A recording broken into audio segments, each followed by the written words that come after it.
name's Camille Ann Brewer, and I'm the curator of contemporary art here at the George Washington University Museum and the Textile Museum. Welcome, everyone. It's good to see everyone here this morning. We here at the museum are very excited to host this inaugural one-day symposium, Unveiling Fashion, Conversations about Fashion and Sustainability. The conversation that will be engaged in today is a very important one. We need to understand how our fashion consumer behavior impacts our lives and the environment in which we live. The issue of fashion sustainability, we know in this room, is not a fad or a topical issue of the moment. The issues we discuss today will grow in significance as we move into the third and fourth decades of this century. Can you imagine we're moving into the third decade of the 21st century? Time waits for nobody. Since I'm at the mic, I'm going to hog it for 3 seconds. I'd like to invite you all to check out our exhibition upstairs of Nomad's art, Kilums of Anatolia. Our historic collection is a sustainable textile collection. Natural dyes, hand spinning, hand weaving.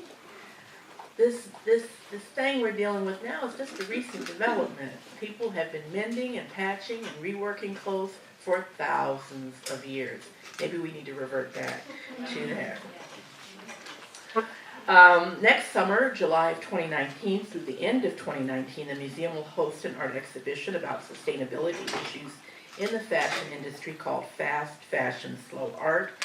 The exhibition is curated by our own GW Associate Professor of Art History, B.B. Obler, and Hirshhorn Curator Emeritus Phyllis Rosenstein. Is she here? No, she's not here yet. She's going to join us. And I also like to highlight another program. On Saturday afternoon, October 6th, the museum will screen the film The Gospel According to Andre. That screening happens at 2 o'clock. From the segregated American South to the fashion capital of the world, fashion editor Andre Leon Talley's life and career are on full display in this film. And I would like to invite you all to partake or visit our shop. Lots of sustainable products as well. We have a great manager who sources all over the world and works directly with artisans who use natural dyes or reuse of materials to create new products. And I hope to see you all at another event in the coming weeks and months. At this time, I would like to invite Megan Chappell, the Director of the Office of Sustainability here at the George Washington University, to the lectern. Come on up, Megan.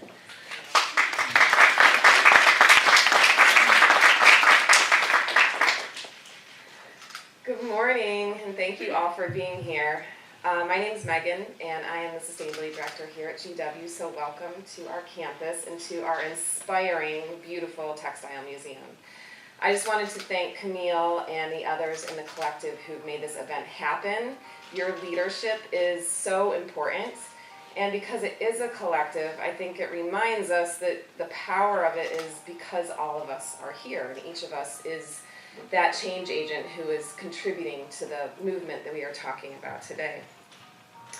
At GW, we have a vision for sustainability that encompasses both the social and the environmental components. Our vision is to create healthy and thriving systems for all. That's the official verbiage. And the idea being that systems are things that are interconnected that we have to look at. We have to look at how fashion connects to society and connects to waste and connects to trees and plants and the earth. Point being that we also are looking at that creating healthy and thriving is about doing more good and not about just doing less bad. And that for all piece, creating a healthy and thriving system for all, is around the human component. And how do we hug trees and save the earth for the sake of humans, not just for the sake of the trees themselves. Though I do love trees. This is a really important vision, and we try to really live it and express it each day. So we plan and do use our campus and our business as a living laboratory for sustainability. And as a result of that, we have the opportunity to work with young people and with old people, young people being the students and the older people being the staff and the faculty. With our students, we want to equip them with the skills and the knowledge to really take sustainability into whatever career path that they choose. And with our faculty and our staff, we are supporting them so that they can have an impact, whether it's through their research or through their day-to-day actions in their jobs. At GW, we have a problem around fashion. We divert, this isn't what we throw out, this is what we collect and divert from landfills, 14,000 pounds of clothing per year. That's about a pound of clothing a month per each of our 15,000 students. And that's just our university, so think about how that plays out across other universities, across young people who are buying and disposing of clothing pretty regularly.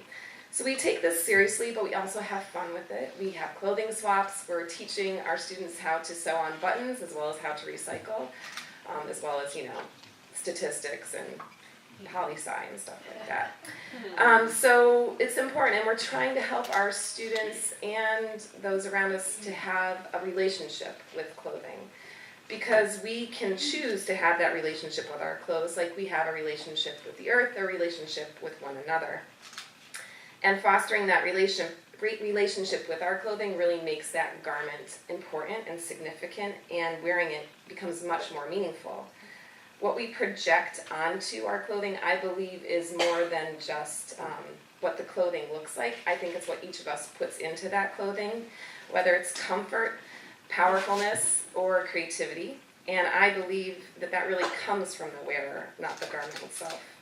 I was thinking back over the last few weeks when I have repaired clothing. It wasn't called repair, I guess, is that when I learned to repair clothing. I was sewing on buttons at a soccer game, watching my daughter play soccer. I was mending a hole in a blouse that I got in the 80s at my kitchen table while I was hosting a conversation between a friend of mine who's a young woman running for office in Maryland, and another friend of mine who is a senior woman who has run for office in Arkansas.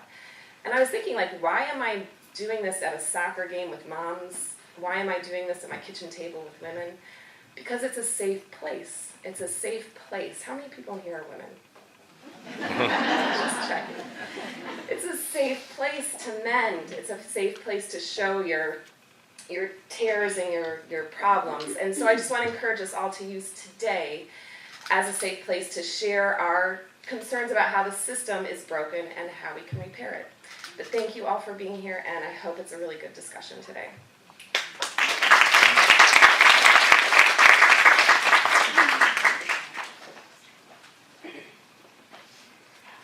Good morning. Good morning. My name is Gabrielle Clary. On behalf of the DC Sustainable Fashion Collective, I'd like to welcome you to our inaugural Sustainable Fashion Conference.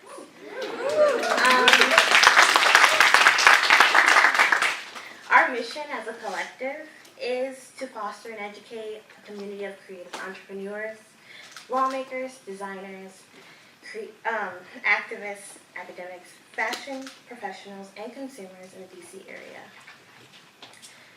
Unveiling fashion. Well, to begin a movement, a fashion movement in DC, you gotta start at the base. You gotta start at what the issue is. And when people think of DC, they don't think of fashion, but a lot of us desire to put DC on the map as a fashion space. But in able to do that, we should become a sustainable fashion space, because this is where the policies are made. Today we are covering the foundational pillars of sustainable fashion. So we're going into economics, sociology, and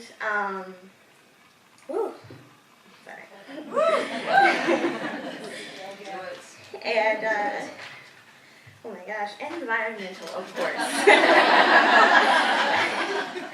But we'll be covering other things too, like the importance of education. I mean, we're in a university, so a lot of people will talk about how the subject of fashion sustainability is not thoroughly covered, and we hope in the future it'll be more programs and degrees for it, so that we have more professionals and a larger community in the world to fight for it.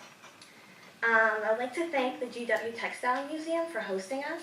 It's great working with everyone. Camille, Lori, thank you so much. And we're going to do some housekeeping.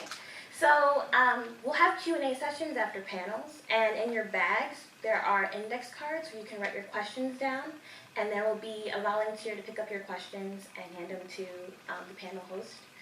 And if you take any photos or anything on social media, be sure to use the Unveiling Fashion hashtag.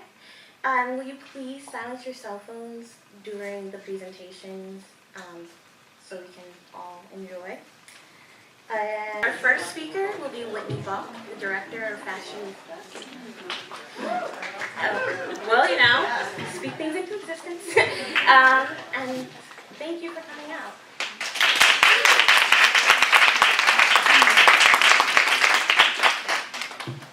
I should clarify that I'm not the director of Fashionista, but I'll take it. Just don't tell my boss.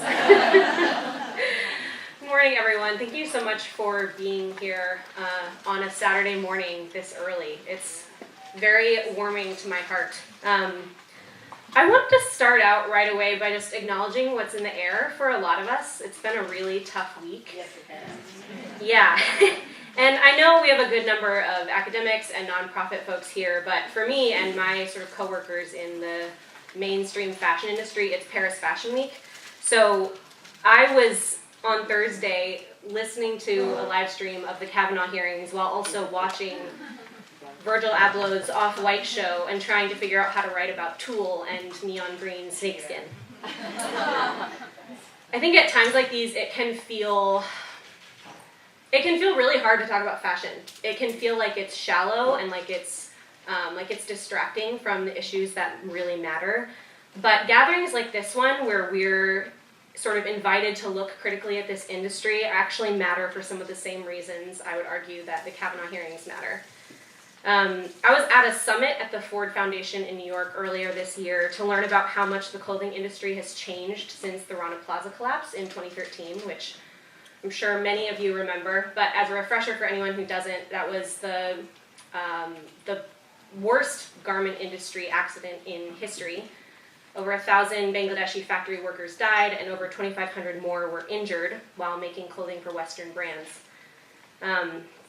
So at this summit, we were sort of talking about what's changed in the 5 years since then and what hasn't, and I learned a lot of positive things, including the fact that factory conditions have actually gotten a lot better since then in sort of response to the international spotlight that's been on the country since 2013. But one of the stories that really stuck with me from that day was from one of the union leaders that they brought in from Bangladesh that works in these factories. And he was talking about how often unions are blocked from forming in Bangladesh. The government and the industry leaders are often the same, or they're very connected. And so he was talking about seeing physical violence and sexual assault and rape used as weapons essentially against women, saying if you unionize, this is the response that you're going to get. And Bangladesh is just one country, but it is the second largest exporter of clothing in the world after China. So the things that these women are facing are really our problem if we're talking about fashion. It's hearing those kinds of stories that really convinces me fashion is worth talking about, even when it kind of feels like our country is trying to rip itself apart at the seams. And some of those questions that this past week I think have brought up for me and my coworkers about justice and effective government and about protecting women and about whose voices get to be heard are the same questions that come up anytime you take a magnifying glass to the fashion industry. So I've been tasked this morning with giving you an overview of the fashion industry as it exists today, and I can already tell you that I'm not going to be able to do it all, and that a lot of it is not pretty. But please hang in there with me. There's an often repeated claim, if you've ever been at sort of an ethical fashion event before, you might have heard that fashion is the second most polluting industry in the world, and recent reporting has shown that this isn't actually true, or at least it's not provable. But I think that claim and the fact that it gets repeated so often points to two really big issues. The first and the most sort of straightforward one is that whether it's the second most polluting or the sixth most polluting, fashion has a really negative and really large impact on the planet. And the second thing that claim and its circulation point to is just the fact that the fashion industry has become so huge and so complex and so globally interconnected and so opaque that a lot of times we don't actually even know what the impacts are. There's a lot of things that we can't pinpoint. So I'm going to sort of talk about some of the quantifiable things that we know to try to set the background for the rest of today's discussions. But there's a lot more, quite honestly, that we don't know yet, and that we're still, that's one of our problems. So let's just talk about scale of the industry itself first. According to the Fair Fashion Center, 1 in 6 people on the planet work in the fashion supply chain on some level. So that could be agriculture, picking cotton, that could be someone like me who writes about fashion, but 1 in 6 people. It's a $3 trillion industry, and what that means is that fashion has been a huge provider of jobs. It can be a really positive thing, but it's also quite often the site of a lot of human rights abuse. The situation I described earlier in Bangladesh is just one way that happens. Another is through forced labor. A recent report by the Walk Free Foundation estimates that fashion funnels more money into modern slavery than any other industry besides tech. So that can occur in the cotton industry in Uzbekistan or in factories in Cambodia or any other kind of setting. Beyond the worlds of textile-related agriculture and factory work, there are other complications. Nonprofit organization Nest estimates that up to 60% of clothing is actually produced in artisan or homeworking settings, which I'm sure some of the people from this museum could talk about in more depth. And that can be good in some ways, but it also means there's a lot less oversight happening in those settings. Even in developed nations like Italy, which is sort of seen as the seat of luxury production, artisans who work in home settings to create pieces, really intricate pieces for some of the biggest brands, the biggest luxury brands, might make less than $2 an hour, as reported by the New York Times just last week. On the environmental front, things are quite honestly similarly fraught. Synthetic textiles like acrylic and polyester are damaging enough to make, but a recent conversation that I'm sure many of you are aware of has been about microfibers, which is what happens after they're already made. When you wash these kinds of garments, these little pieces of plastic basically get into the water systems, where then they can bind with a lot of the toxicity that's in our wastewater before they end up in the ocean. They're then eaten by plankton because they look like their food, and then they work their way up the food chain. So if you've eaten fish, you are now eating more plastic than probably ever before. Natural fibers can sometimes seem like the solution to the synthetics problem, but there's a whole host of other problems that come along with that. Cotton is one of the most water-intensive crops to grow, and it often involves really heavy pesticide use that has negative impacts on both the planet and on the people who work those farms. Or live near them, absolutely. PFCs are a kind of chemical that are used to make fabric of all kinds more water resistant, and we continue to use them even though we know that they have links to cancer. And leather tanning, especially chromium tanning, which is the most common kind of leather, is an incredibly toxic process for both planet and people. And that's not even beginning to get into the potential animal rights issues that are baked into all of that. Rivers like Bangladesh's Buriganga, which often serves as a dumping ground for the country's garment industry, have turned from these really vibrant underwater ecosystems to being almost like ghost towns, like nothing can survive anymore just because of the toxicity of the chemicals that we're putting in the clothing that we then put on our bodies. The list goes on. According to the World Resources Institute, the fashion industry is responsible for 5% of global greenhouse emissions, which to me sounded not that bad, and then they're like, that's equivalent to the entire country of Russia or every plane flying in the world today. And that's just the process of making clothing. As was sort of referenced earlier, that's not our only problem. We also have a problem with the way that we consume it. Even though many of us justify our shopping habits by making sure to donate our cast-offs to charity, nonprofit Remake claims that 80% of discarded clothing or textiles end up in landfills. The United States alone sends 21 billion pounds of textile waste to landfills every year. All of this just sort of barely starts to scratch the surface, and I'm going to stop here lest I totally overwhelm you, but believe me, there's more. What it all really boils down to is that we have a problem. We have a really big problem with the way that we make fashion and with the way that we consume it. But I think there is good news too, and that good news is you, quite honestly. It's us. It's the fact that you chose to spend your Saturday in a conference room with a bunch of other people, and that you're not alone. There's someone sitting next to you who made that same choice, and that there are people making these decisions gathering to try to find ways to learn about the problems and solve the problems all the time. It's understanding these problems that helps us make change, and that change is possible. It's happened before, and it can happen again, and it is happening. In the 90s, Nike was essentially shamed into fixing their labor practices when a bunch of negative stuff came out about them in the press, and then people boycotted and protested. And Greenpeace would say they've seen a sort of similar thing in the last 7 years with their detox campaign, which is basically leveraged civilian activism to address the toxicity in big fashion supply chains. So as much cause for despair as there may seem to be, there's also real cause for hope. I can see just from my perspective in sort of the glossy fashion world that things are really shifting there. Ethical fashion moved from being a conversation that was sort of like a bunch of hippie weirdos on the side to really being mainstream. You've seen this with Marie Claire and LUK both just had their first sustainability issues within the last year or so. Vogue Australia hired its first ever sustainability editor in the last year.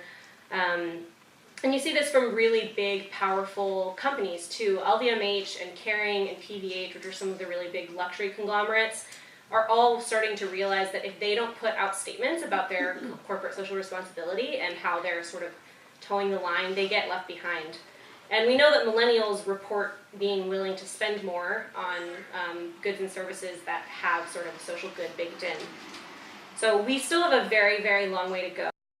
Conversations today can go into a little more depth about both concrete problems and concrete solutions.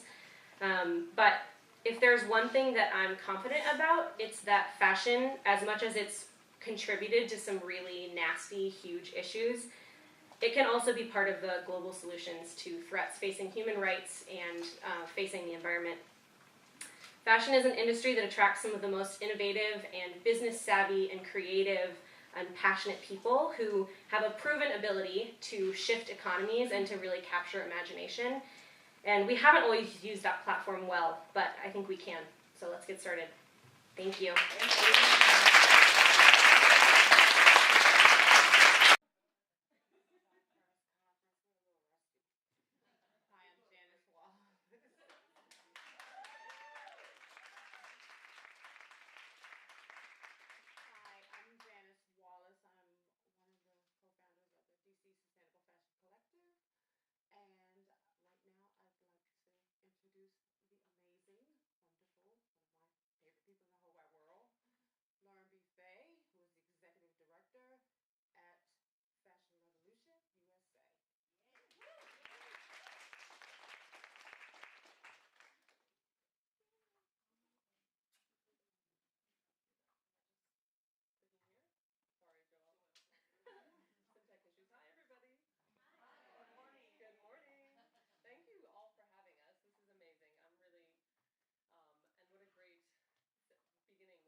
initial campaign 4 years ago where people take selfies and ask, they basically, in Instagram terms, at the brand by saying who made my clothes, and pushing for that transparency in the supply chain.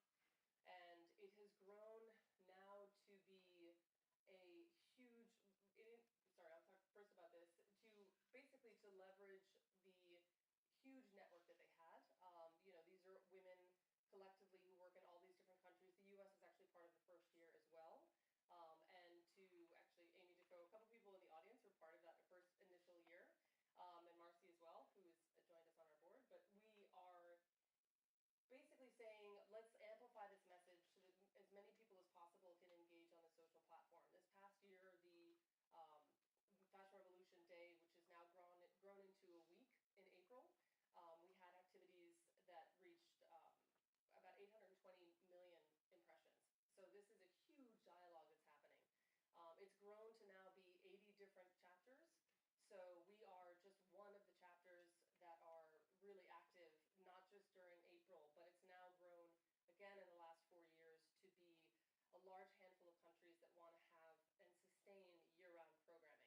So to take this platform, these are particular people in the industry that are active, and this is also part of the campaign to show in the transparency, one of the key parts is also to show the humanity of the people who are making our clothes. So to Whitney's point, this is very much a human rights issue. This is very much also the opaqueness that the fashion industry has really thrived on so long. That's really what's unfortunately helped very few get very wealthy, to hide the fact that there are humans behind our clothing that are making it. And the overarching theme of transparency incorporates what we basically designate as better production, which is including things like fair trade. So there's Fair Trade International, there's also Fair Trade USA, but that's basically pushing for a living wage.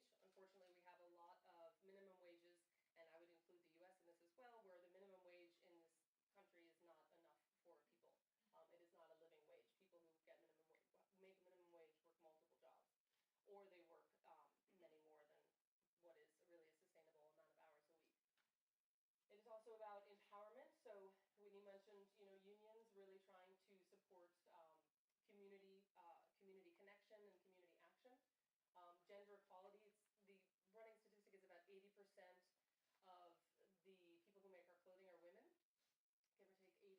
Business accountability. So that's to say, show us what you've got. Be transparent about your production, and that's the theory is there that it's pushing for accountability, because if you have nothing to hide, you are doing things right, or you're working to do things better. Sustainable livelihoods, that goes back to living wage, and better working conditions. That is something that is improving. You can see, I know Carrie Summers was just recently back in Bangladesh, in that area in Rana Plaza where there are a lot of factories, and a lot of those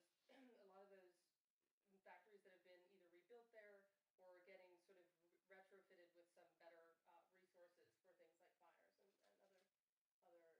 necessities. So the push really of Fashion Revolution, and as it grows as an organization, a grassroots organization, which is now in its 5th year, is to take it from really this digital platform, which, as I mentioned, is so huge. That's those are big metrics.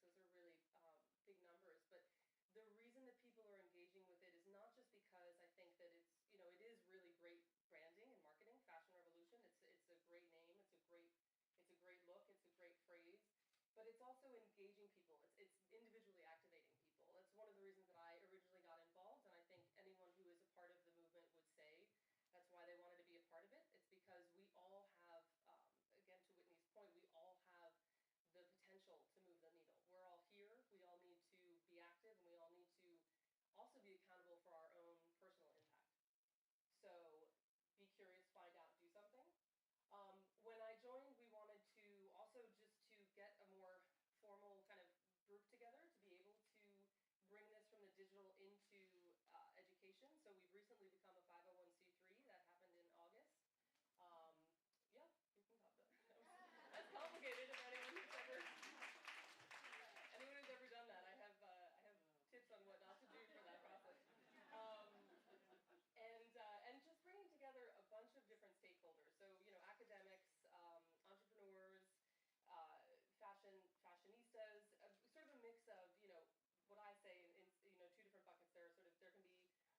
mainstream fashionistas, and then people that are more maybe in the environmental activist space, but really trying to get all of those, trying to pool and bring as many of those people together as possible. So we'll talk a little bit more about collaboration a little bit later, or I will talk about it, but I'll just say that that's kind of the main theme of what we wanted to build in the team, was to have just a lot of different voices. So we've grown to be a pretty sizable team throughout the U.S. We had I came on in September. We've had this past April we had 80 events in 20 cities. So really trying to also take these somewhat siloed communities that maybe we're exchanging in a digital dialogue during Fashion Revolution Week, but getting them beyond that, more connected, email connected, trying to introduce them in person as much as possible. Ultimately, that will be, as we grow, that will be, more of them just having sort of affiliation status in order to set up sort of their own meetings, and they're running their own ship, as it were. So I don't know. I'm sure a number of you know Fiber Shed. That to me is a really great model for how they do what they do, and it's an incredible team. And so huge amount of activity, which was great because I think we have, in the US, we have a really pretty large onus on changing our behavior. We have an incredible impact, third to China and Europe. We are huge consumers of fashion, and I think not based on any statistics that I can cite right now, but I think in terms of my just overall perception of the culture of the U.S., we have one of the larger issues with the disposability question. I think fast fashion is, even though you have a lot of the major brands are actually based out of Europe, it is just airborne and sort of seated in a way in our culture that is distressing and unfortunate. And hearing those statistics about textile waste at this university is shocking to me. That's just incredible. That's people buying a shirt that costs less than a cup of coffee and throwing it away after, it inevitably has a rip or a tear because it's made so poorly. So, and so these are some photos from the events that happened in April. We also did, this was an interesting article, so we had an opportunity with the digital team for MoMA's education to write an article to look back on a five-year retrospect on the changes in the labor issues which continue, and there is some good progress. There is, on the other hand, a little bit of 6 of one, half dozen of another in terms of real traction and change. So still a lot of issues with unionizing. Megan actually mentioned something that I love that we are really focused on in terms of sort of the theme of what we, sorry to be switching through these slides, guys. This is a fanzine what we call a fanzine, which is a collection of creative and scientific submissions that go to HQ, and they curate these wonderful magazines. This was the second to last, latest one, Loved Clothes Last, which is, it's about post-consumer treatment of clothing. So it's about not just mending, darning, laundry, but also loving, cherishing, the idea of sort of the continuum of memories of pieces, and really not buying things that you don't instill with your own value, that if you don't really love it, you don't really need it. And so we've had a great opportunity to do some portraits with some different stakeholders. That's a shout out to Timo Riesesen out of Parsons, a great professor who does some incredible work. And so just to highlight, again, different stakeholders, to sort of have them tell their story of their favorite piece of clothing. I'll go back to Timo. Timo is his sweater, which he's mended, you'll see. He's an incredible knitter. Yeah, I'll get yes.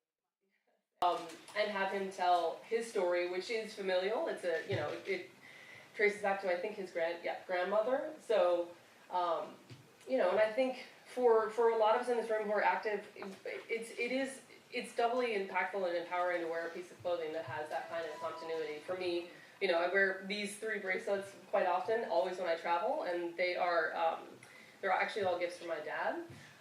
So they're, that just, it gives you an extra level of sort of power and nurture and support, all those things.